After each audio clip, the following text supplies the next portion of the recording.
So itong gamit natin ay Lasota. So kaninang hapon ko pa ito nabili at nilagay ko lang sa refrigerator para hindi mamamatay yung live vaccine. So meron tayong yellow dito mga ka-farmers para malagay natin itong ating bakuna. So ngayon imimix na natin ito para makapagsimula na tayo. Wala siya color, di basta iwan.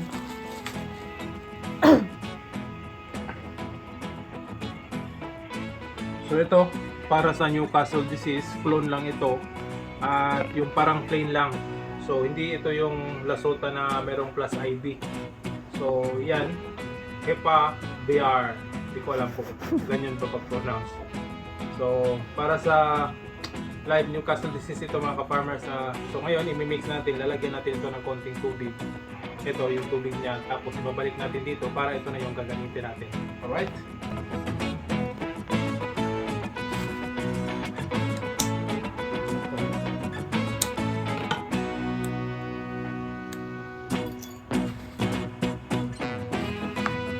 Dito na tuwad.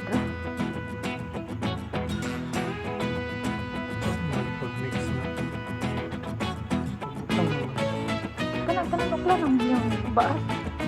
Pati lang sa ubos.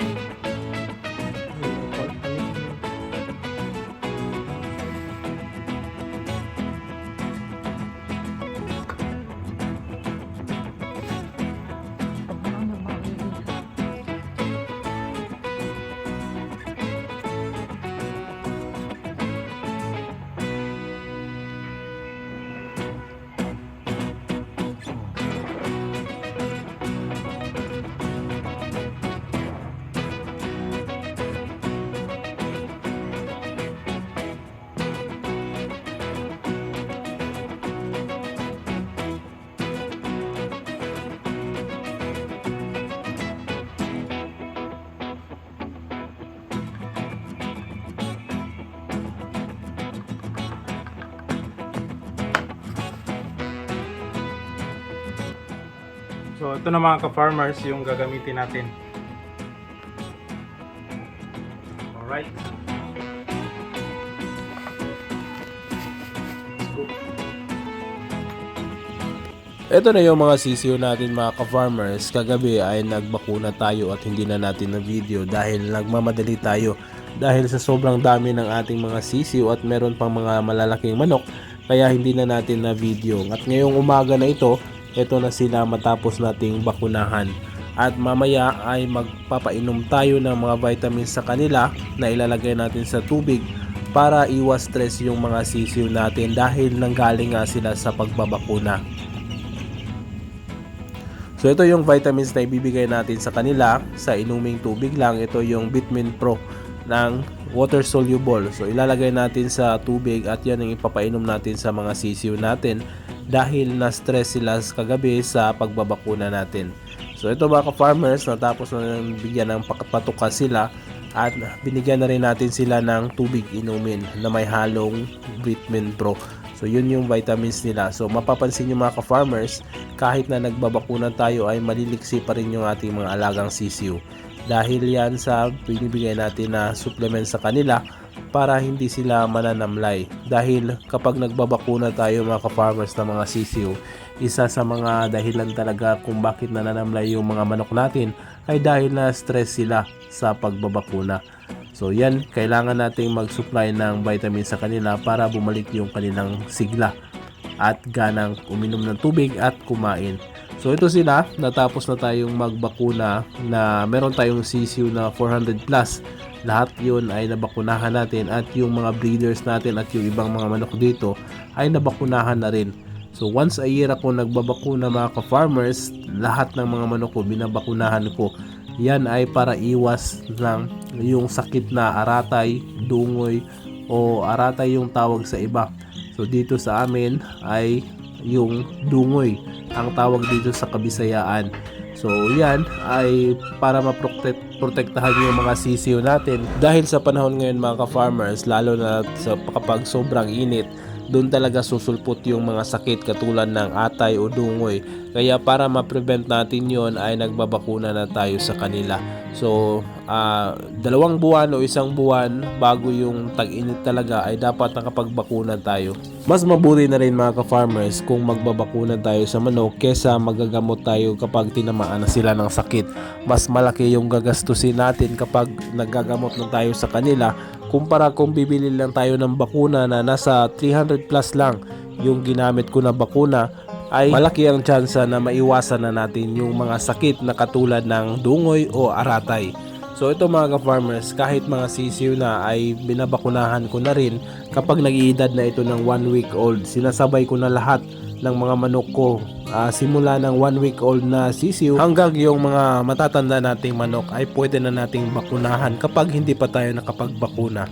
Simple lang naman gamitin yung bakuna mga ka-farmers, ipapatak lang natin ito sa kanilang ilong o di kaya sa kanilang mata o di kaya sa kanilang bunganga, ipapainom natin ang isang patak. So kung tatanungin nyo ko mga ka-farmers kung saan ba magandang ipatak yung bakuna na gagamitin natin, ay para sa akin sa ilong.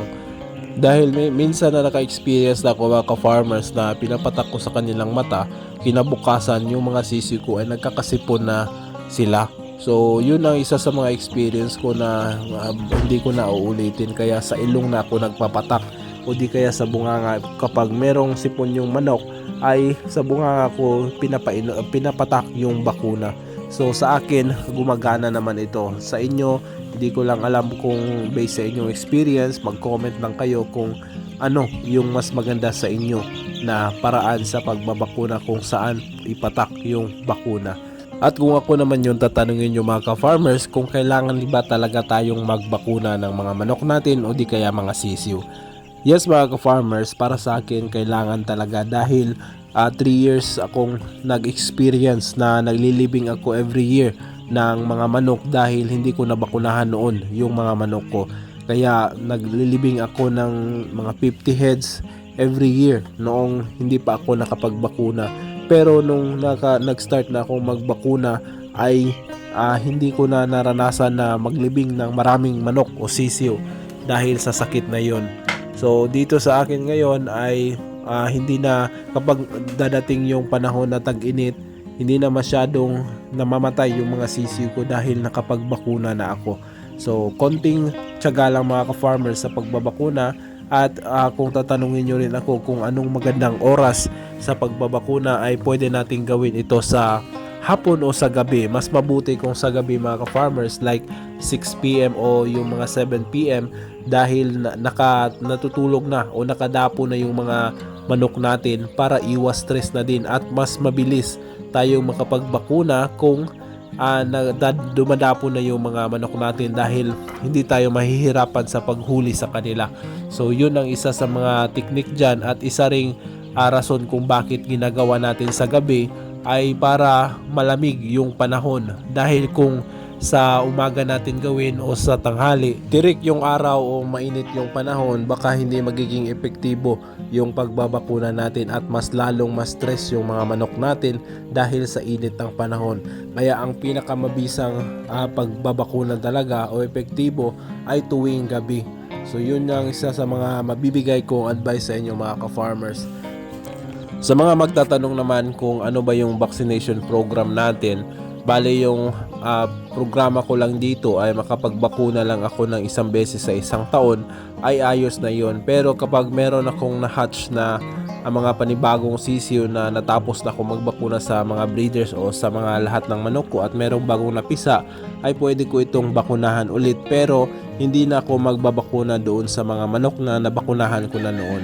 So yung lifespan ng pagbabakuna natin ay nasa 6 months or to 1 year ang effectivity nito. So mas mabuti kapag every 6 months nagbabakuna kayo, pero nakadepende yon sa inyong area kung palagi bang dumadapo yung sakit na katulad ng aratay o dungoy sa kanyong area, ay paniguradong magbabakuna na kayo every 6 months. Pero dito sa akin, as per experience ko, once a year lang talaga nakaka-experience ako ng merong dungoy o aratay o sakit dito sa aming lugar. Kaya before na dumating yung buwan na yon, ay in the previous months talaga kailangan naka-ready na ako at nakapagbakuna na ako sa aking mga sisiw para sisiw at saka ating sa manok para iwas na agad at hindi matamaan yung mga manok natin. Alright?